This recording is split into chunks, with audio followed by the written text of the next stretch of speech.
હવે જો એના પછીને આપણે થોડાક છે ઉદાહરણ શીખી ચર્ચા કરશું. તો એમાં જે ઉદાહરણ નંબર 2.1 છે એની વાત કરીએ આપણે. તો એમાં તમને કીધું છે કે 4 × 10⁻⁷ કુલમ વિદ્યુત ભારથી 9 સેન્ટીમીટર દૂર આવેલા બિંદુ P પાસે વિદ્યુત સ્થિતિમાન છે શોધો. દાખલો છે એકદમ સરળ છે, જે આપણું મૂળભૂત ફોર્મ્યુલા છે વિદ્યુત સ્થિતિમાનનું, પણ એના માટે આપણે ખાલી સિમ્પલ આકૃતિ એક દોરી શકીએ સમજૂતી માટે. એક વિદ્યુત ભાર છે અહીંયા મૂકેલો છે. આ Q ની કિંમત તમને અંદર આપેલી છે. Q બરાબર કેટલા આપેલા છે? તો કે 4 × 10⁻⁷ કુલમ. આ વિદ્યુત ભાર આપેલો છે, એટલે કે અહીંયા Q એક વિદ્યુત ભાર મૂકેલો છે એવું કહી આપણે. વિદ્યુત ભારથી R બરાબર 9 સેન્ટીમીટર દૂર આવેલા P બિંદુએ વિદ્યુત સ્થિતિમાન. તો અહીંયા આપણે P બિંદુ દર્શાવી શકીએ. R અંતરે આવેલું P બિંદુ R બરાબર 9 સેન્ટીમીટર એટલે કે 0.09 મીટર. એને આપણે મીટરમાં કન્વર્ટ કરવું પડશે. તો એ P બિંદુએ વિદ્યુત સ્થિતિમાન છે એનું સૂત્ર છે આપણે મેળવવું છે ટૂંકમાં. તો એ આપણે બિંદુ એક વિદ્યુત ભારનું વિદ્યુત સ્થિતિમાન નું સૂત્ર શું? તો કે kQ/R. આપણે અંદર વેલ્યુ છે પુટ કરી દઈશું. તો અહીંયા થશે 9 × 10⁹ આ જે k ની કિંમત છે કુલમનો અચળાંક ઇન્ટુ q ની કિંમત અંદર તમને આપેલી છે 4 × 10⁻⁷ એના છેદમાં r. r એટલે ડિસ્ટન્સ, જે અંતરે તમારે વિદ્યુત સ્થિતિમાન મેળવવું છે. તો એ આપેલું છે 9 સેન્ટીમીટર, પણ એને આપણે ફરજિયાત મીટર માં કન્વર્ટ કરવા પડે. તો એટલા માટે એ થશે 0.09 મીટર. તો એ 0.09 છે ને આપણે આ રીતે લખી શકીએ 9 × 10⁻². તો હવે આપણે જે છે આનું સાદુરૂપ છે આપી. તો અહીંયા જો આ 9 છે 9 કેન્સલ થઈ જાય બરાબર. અહીંયા થશે 4 × 10⁹ માંથી 7 જાય એટલે 2 છેદમાં કેટલા છે? તો કે 10⁻². ઈ અંશમાં જતા એટલે જવાબ આપણો આવશે 4 × 10⁴ વોલ્ટ. બિંદુ P પાસે કે જે 9 સેન્ટીમીટર અંતરે આવેલું છે ત્યાં વિદ્યુત સ્થિતિમાનનું મૂલ્ય કેટલું હોય? તો કે 4 × 10⁴ વોલ્ટ. એમાં જ એક બીજો અંદર દાખલો આપેલો છે કે તે પરથી જે આપણે પહેલી જે રકમ છે એનો રેફરન્સ લેવાનો છે. તે પરથી 2 × 10⁻⁹ કુલમ વિદ્યુત ભારને અનંત અંતરેથી P બિંદુએ લાવવા માટે કરેલા કાર્યની ગણતરી કરો. અને પાછો અંદર એક બીજો પ્રશ્ન પૂછ્યો છે કે શું આ જવાબ વિદ્યુત ભારને જે માર્ગે લાવવામાં આવે છે તેના પર આધારિત છે કે કેમ એની ચર્ચા કરવાની છે. એટલે ટૂંકમાં કીધું છે શું તમને કે એક વિદ્યુત ભાર છે 2 × 10⁻⁹ કુલમ વિદ્યુત ભાર, એને ક્યાંથી લાવવામાં આવે છે? તો કે અનંત અંતરેથી. ક્યાં લાવવામાં આવે છે? તો કે P બિંદુ પાસે. તો ઈ દરમિયાન તમારે શું શોધવાનું છે? તો કે કાર્ય. આપણે વિદ્યુત સ્થિતિમાનમાં ભણી ગયા જ્યારે એકમ ધન વિદ્યુત ભારને સમજજો. એકમ ધન વિદ્યુત ભાર શેની વાત છે? આ જે પ્રશ્ન છે એ મૂળભૂત વિદ્યુત સ્થિતિમાનની ડેફિનેશન ઉપર ડાયરેક્ટ સંકળાયેલ છે. આ પ્રશ્નમાં આપણને વિદ્યુત સ્થિતિમાન છે એની ડેફિનેશન છે એની સમજૂતી મળે. વિદ્યુત સ્થિતિમાનની વ્યાખ્યા એવી આપણે આપી છે કે એકમ ધન વિદ્યુત ભારને અનંત અંતરેથી વિદ્યુત ક્ષેત્રમાંના આપેલા કોઈ બિંદુએ લાવવા માટે વિદ્યુત ક્ષેત્રની વિરુદ્ધ કરવા પડતા કાર્યને તે બિંદુ પાસેનું વિદ્યુત સ્થિતિમાન કહે છે. ટૂંકમાં કાર્ય અને વિદ્યુત સ્થિતિમાન આ બંને અહીંયા સંકળાયેલા છે. ક્યારે? કે જો એકમ ધન વિદ્યુત ભાર હોય તો. અહીંયા આપણે જે વિદ્યુત ભારને લાવવામાં આવી છે એકમ ધન વિદ્યુત ભાર નથી મિત્રો. એટલા માટે કાર્ય અને વિદ્યુત સ્થિતિમાન બંને ઇક્વલ નહીં થાય. આપણે કાર્ય છે મેળવવું પડશે. તો સિમ્પલ કે આ જે વિદ્યુત ભાર છે એને આપણે ઇન્ફિનિટી અંતરેથી લાવવાનો છે. તો એ આગળનો જે પ્રશ્ન છે આ જે પ્રશ્ન છે એમાં આપણે અહીંયાથી P પાસે વિદ્યુત સ્થિતિમાન મેળવી લીધેલું છે. સમજજો આ P પાસે આ વિદ્યુત સ્થિતિમાન કેટલું મળ્યું છે આપણને? તો કે 4 × 10⁴ વોલ્ટ. એ આપણે અગાઉના દાખલામાં મેળવી લીધું છે. જો સ્થિતિમાન ખબર છે v બરાબર 4 ગુણ્યા 10 ની 4 ઘાત વોલ્ટ આ p બિંદુ પાસે સિમ્પલ. હવે એક વિદ્યુતભાર અહીંયા છે કે જે અનંત અંતરે આવેલું છે આ ઇન્ફિનિટી અંતર. ઇન્ફિનિટી અંતરે કયો વિદ્યુતભાર આવેલો છે તો કે 2 ગુણ્યા 10 ની -9 ઘાત કુલમ. આ વિદ્યુતભાર છે ક્યાં આવેલો છે અનંત અંતરે. તમને પ્રશ્ન એવો કર્યો છે કે અનંત અંતરેથી p બિંદુએ લાવવા માટે કરવા પડતા કાર્યની ગણતરી કરો. તો ઈ કાર્યનું સૂત્ર થશે કાર્ય W બરાબર Q * V. Q એટલે શું તો કે જે વિદ્યુતભારને તમે અનંત અંતરેથી લાવો છો. સમજજો બરાબર. અહીંયાથી આપણે આ જે સૂત્રનો ઉપયોગ કરશું W બરાબર Q * V. એમાં Q છે વિદ્યુતભાર દર્શાવે છે. પણ આપણી જે રકમ છે આ ઉદાહરણ નંબર 2.1 એમાં જો ખાસ કરીને બે વિદ્યુતભાર આપેલા છે. એક કયો વિદ્યુતભાર તો કે 4 ગુણ્યા 10 ની -7 ઘાત. બીજો કયો વિદ્યુતભાર તો કે 2 ગુણ્યા 10 ની -9 ઘાત.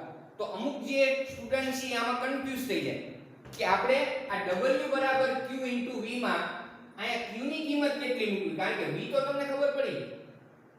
તો મેં કીધું કે આ જે પ્રશ્ન છે ડાયરેક્ટ કન્સેપ્ટ ઉપર રિલેટેડ છે. તમને કન્સેપ્ટ બરાબર ક્લિયર હોવો જોઈએ કે આ જે અહીંયા Q વિદ્યુતભાર આવે છે ઈ કયો વિદ્યુતભાર છે કે જેને તમારે અનંત અંતરેથી લાવવાનો છે. સિમ્પલ. એટલા માટે આ જે Q વિદ્યુતભાર છે એનું મૂલ્ય કેટલું થાય તો કે 2 ગુણ્યા 10 ની -9 ઘાત. તો પ્રશ્ન થાય આ વિદ્યુતભારનું અહીંયા કાર્ય શું 4 ગુણ્યા 10 ની -7 ઘાત કુલમ વિદ્યુતભાર છે અહીંયા કાર્ય શું કરે તો ઈ માત્ર એક યાદ રાખજો મિત્રો ઈ ફક્ત અહીંયા સ્થિર રહેલ છે કે જે બિંદુવત વિદ્યુતભાર છે વિદ્યુત ક્ષેત્ર ઉત્પન્ન કરશે અને આપણે એના વિદ્યુત ક્ષેત્રમાં P બિંદુ પાસે કોઈ અન્ય વિદ્યુતભારને લાવો છે. અથવા તો આ જે વિદ્યુતભાર છે બીજા શબ્દોમાં એવું કહેવાય કે એક વિદ્યુત સ્થિતિમાન ઉત્પન્ન કરે છે કે જેનું મૂલ્ય P બિંદુ પાસે આપણે આ મેળવ્યું.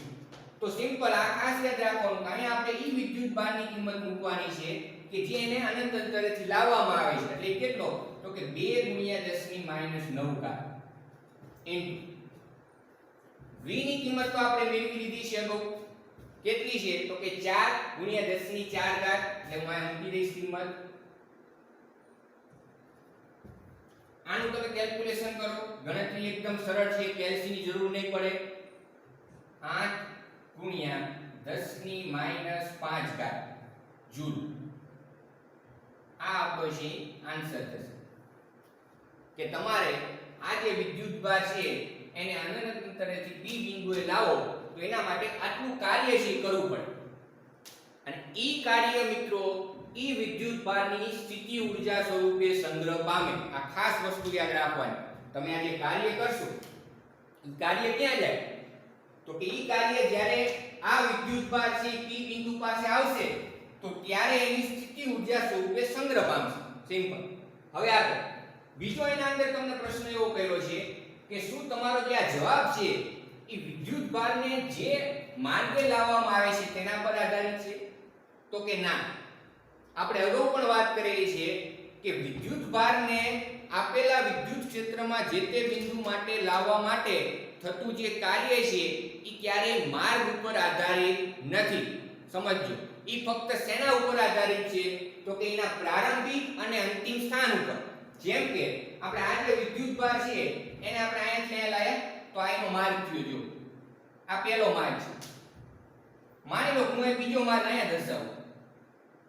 આ જ વિદ્યુતભાર છે ને આપણે રાખી અનંત અંતર. આ અનંત અંતર જ છે. તો આ બીજો માર્ગ છે. પહેલા માર્ગે તમે લાયા ત્યારે કાર્ય આટલું. આ બીજો માર્ગ છે ત્યારે અહીંયા તમે લાવશો તોય કાર્ય આટલું જ થશે. એટલે કે જે કાર્ય છે એ માર્ગ ઉપર આધારિત નથી. કારણ કે વિદ્યુત ક્ષેત્ર છે વિદ્યુત બળ છે એ એક પ્રકારે સંરક્ષી બળ છે અને વિદ્યુત ક્ષેત્ર છે એક પ્રકારે સંરક્ષી વિદ્યુત ક્ષેત્ર કહેવાય. ખબર પડે છે દરેકને? નેક્સ્ટ એના પછી એક સ્વાધ્યાયનો દાખલો છે એ આપણે ચર્ચા કરશું. સ્વાધ્યાયનો 2.2 મો જે દાખલો છે અંદર બુકમાં આપેલો છે. રકમ છે એ તમને કીધું છે કે 10 સેન્ટીમીટર બાજુવાળા નિયમિત ષટકોણના દરેક શિરોબિંદુએ સમજો 5 માઇક્રોકુલમ વિદ્યુત ભાર છે. એટલે કે એક નિયમિત ષટકોણ આપેલો છે. નિયમિતનો મતલબ શું થાય મિત્રો? આ જે નિયમિત શબ્દ છે એ શું કહેવા માંગે છે? નિયમિત એટલે એક એવો ષટકોણ કે જેની દરેક બાજુની લંબાઈ 10 સેન્ટીમીટર જ હોય. નકર તો એને અનિયમિત કહેવાય. એક બાજુ 5 ની હોય, બીજી 3 ની હોય, ચોથી 4 ની હોય, તો ઈ જે ષટકોણ છે એ અનિયમિત કહેવાય. પણ આપણને કીધું છે કે નિયમિત ષટકોણ એટલે તમારે એવો જે હેક્સાગોન દોરવાનો. ષટકોણ એટલે હેક્સાગોન જેને 6 બાજુ હોય, તો એવો એક ષટકોણ દોરવાનો કે જેની દરેક બાજુની લંબાઈ તમારે કેટલી રાખવી પડે? 10 સેન્ટીમીટર આવે. એના દરેક 6 એ 6 શિરોબિંદુ ઉપર હેક્સાગોન હોય, ષટકોણ હોય તો એના 6 શિરોબિંદુ હોય, ત્રિકોણ હોય તો એના 3 શિરોબિંદુ હોય, ચોરસ છે તો એના 4 શિરોબિંદુ હોય. તો એના દરેક શિરોબિંદુ છે એના ઉપર કેટલો વિદ્યુતભાર મૂકેલો છે? તો કે 5 માઇક્રોકુલમ.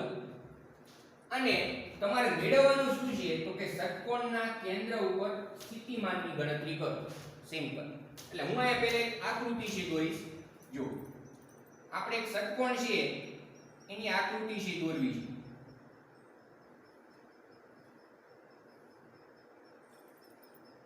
તો આપણે આ જે છે ષટકોણ છે એની આકૃતિ દોરી, જેની 6 બાજુ હશે અને 6 શિરોબિંદુ હશે. સિમ્પલ. ઈ 6 એ 6 શિરોબિંદુ છે એને આપણે અહીં દર્શાવી દઈએ. A અને B, C, D, E અને અહીંયા થશે F. આ જે છે ષટકોણનું કેન્દ્ર છે. આપણે કેન્દ્ર ઉપર સ્થિતિમાન મેળવવાનું છે. તો કેન્દ્ર છે એને આપણે અહીં જોડી દીધું બધે સાથે. બધા શિરોબિંદુ છે એને કેન્દ્ર છે એની સાથે જોડવામાં આવે છે. આ બધા શિરોબિંદુને આપણે કેન્દ્ર સાથે જોડી દીધું. હવે તમને દરેક બાજુની લંબાઈ 10 સેન્ટીમીટર આપેલી છે. એટલે A થી B સુધી અંતર 10 સેન્ટીમીટર, B થી C સુધી અંતર, C થી B સુધી આ બધું જ મૂલ્ય છે તમને 10 સેન્ટીમીટર આપેલું છે. કારણ કે નિયમિત હેક્સાગોન, નિયમિત ષટકોણ છે એટલા માટે. હવે આગળ તમારે જે છે આ કેન્દ્ર પાસે સ્થિતિમાનની ગણતરી કરવી છે. જો આ કેન્દ્ર O મેં અહીં દર્શાવેલું છે, ત્યાં સ્થિતિમાનની ગણતરી કરવી છે. તો સિમ્પલ કે આપણે માની લો અહીંયા જે વિદ્યુતભાર મૂકેલો છે, તમને એક બીજી વસ્તુ કીધું છે કે 6 એ 6 શિરોબિંદુ છે એના ઉપર એક સમાન જ વિદ્યુતભાર છે. અહીંયા જે વિદ્યુતભાર રહેલો છે કેટલો છે? 5 માઇક્રોકુલમ. અહીંયા જે વિદ્યુતભાર છે 5 માઇક્રોકુલમ. એમ બધા જ શિરોબિંદુ ઉપર એક સરખો વિદ્યુતભાર રહેલો છે. આપણે સિમ્પલ એક વિદ્યુતભાર છે માની લો, ત્યાંથી આ O બિંદુ પાસે વિદ્યુત સ્થિતિમાનની ગણતરી કરવી છે. તો આપણું જે મૂળભૂત સૂત્ર છે V = AQ/R, જેમાં Q તો તમને ખબર છે 5 માઇક્રોકુલમ. પ્રશ્ન એ થાય કે R ની કિંમત કેટલી લેવી? સમજજો. અહીંયા આપણને 10 સેન્ટીમીટર બાજુની લંબાઈ આપેલી છે, પણ આ ડિસ્ટન્સ નથી ખબર આપણને. આ જે ડિસ્ટન્સ છે કે આ વિદ્યુતભારનું અહીંયા કેન્દ્રથી અંતર ઈ આપણને મળે તો જ આપણે અહીંયા સ્થિતિમાન આ વિદ્યુતભારનું મેળવી શકીએ, અને તો જ બાકીના વિદ્યુતભારનું અહીંયા વિદ્યુત સ્થિતિમાન આપણને મળે. તો આપણે શું કરવું પડશે કે આ જે ડિસ્ટન્સ છે મેળવવું પડશે. તો એના માટે સિમ્પલ આપણે જે ગણિતના ભૌમિતિક જે સોલ્યુશન છે એનો ઉપયોગ કરશું ટૂંકમાં. કે જે આકૃતિ છે હેક્સાગોનની, ઈ હેક્સાગોનમાં તમે ધારો તો કે જો અંદર કેટલા ત્રિકોણ છે સમજો. અહીંયા જે ત્રિકોણ છે કેટલા છે? તેમાં આ એંગલ છે 60 થાય, આ એંગલ છે 60 થશે. સિમ્પલ. આ બધા એંગલ છે 60 થશે.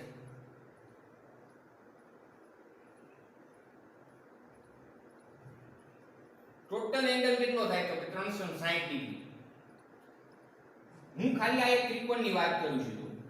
આ જે એક ત્રિકોણ અહીંયા બને છે ઈ કયો ત્રિકોણ થાય? તો કે સમબાજુ ત્રિકોણ. આ ખૂણો 60 નો છે, આ ખૂણો 60 નો થાય, અને આ ખૂણો કેટલાનો થાય? 60 નો. ત્રણેય ખૂણા 60 ના હોય સમજજો. તો એ સમબાજુ ત્રિકોણ હોય, અને સમબાજુ ત્રિકોણ હોય તો એની બધી જ બાજુની લંબાઈ એક સમાન હોય. અહીંયા આપણે કીધું કે આ સમબાજુ ત્રિકોણ થયો તો એની એક બાજુ કેટલી છે? 10 સેન્ટીમીટર. તો બાકીની બાજુ હોય કેટલી હોય? તો કે 10 10 સેન્ટીમીટર. આ કેટલી હશે? 10 સેન્ટીમીટર. આ બધી જ કિંમત કેટલી થાય? 10 સેન્ટીમીટર. હવે સિમ્પલ તમને એક ત્રિકોણ છે એના પર આ જે વિદ્યુતભાર છે સમજજો 5 માઇક્રોકુલમ એ કેટલા અંતરે છે? તો કે 10 સેન્ટીમીટર. એવા કેટલા શિરોબિંદુ છે? તો કે 6.